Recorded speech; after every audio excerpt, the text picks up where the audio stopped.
खुल गए महाभारत के अनसुलझे रहस्य। वैज्ञानिक की टीम ने खोज निकाला महाभारत का सबसे बड़ा सबूत। 15 साल में एक बार दोबारा जी उठते हैं महाभारत के योद्धा। सच्चाई जान फूले वैज्ञानिकों के हाथ पैर।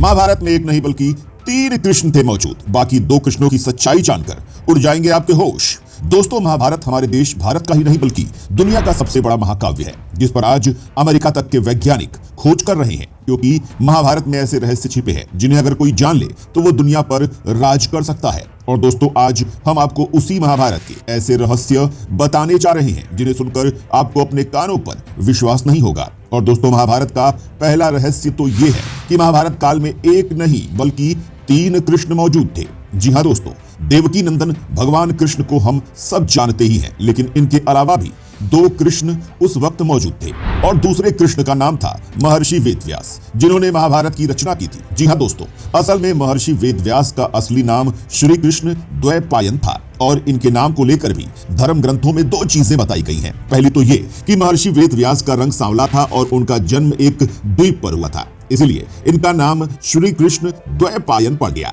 और दोस्तों, आप सब अब तक यही जानते होंगे कि महाभारत को वेद व्यास ने लिखा है, लेकिन यह पूरा सच नहीं है, क्योंकि वेद व्यास कोई नाम नहीं है बल्कि एक उपाधि है जो वेदों का ज्ञान रखने वाले लोगों को दी जाती है। कृष्ण द्वैपायन से पहले 27 वेद व्यास हो चुके हैं, जबकि वे खुद 28वें वेद व्यास थे। इनका नाम कृष्ण द्वैपायन इसलिए रखा गया क्योंकि उनका रंग सांवला था। और दोस्तों, तीसरे कृष्ण, जिसे नकली कृष्ण भी कहा जाता है, वो दरअसल पुंड्रु देश के राजा पौंड्रक थे और चेदी देश में वह पुरुषोत्तम नाम से भी जाना जाता था। असल में पौंड्रक के पिता का नाम भी वसुदेव था और वो इसलिए खुद को वासुदेव कहता था। उसके मूर्ख और चापलूस मित्रों ने भी उसे ये बता दिया था कि असल में वही भगवान विष्णु का अवतार है, वही असली कृष्ण है। यह बात उसके दिमाग में घर कर गई और उसने भगवान श्री कृष्ण की तरह ही अपना रंग और रूप बना लिया था। पौंड्रक भगवान श्री कृष्ण की तरह ही नकली चक्र, शंख, तलवार, मोर मुकुट और पीले कपड़े वस्त्र पहनता था और अपने आप को श्री कृष्ण मानता था। और तो और उसने एक बार भगवान श्री कृष्ण को ही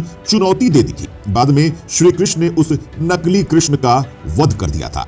वहीं दोस्तों, आपको यह भी पता होगा कि महाभारत के युद्ध के बाद कौरवों और पांडवों के बहुत कम योद्धा बचे थे, लेकिन क्या आपको पता है कि युद्ध के 15 साल बाद एक दिन के लिए मरे हुए सारे योद्धा जिंदा हो गए थे? जी हाँ दोस्तों, ऐसी मान्यता है कि महाभारत युद्ध में मारे गए सभी महारथी जैसे भीष्म, द्रोणाचार्य, दुर्योधन, अभिमन्यु, द्रौपदी के पुत्र कर्ण, शिखंडी आदि एक रात के लिए पुनर्जीवित हुए थे।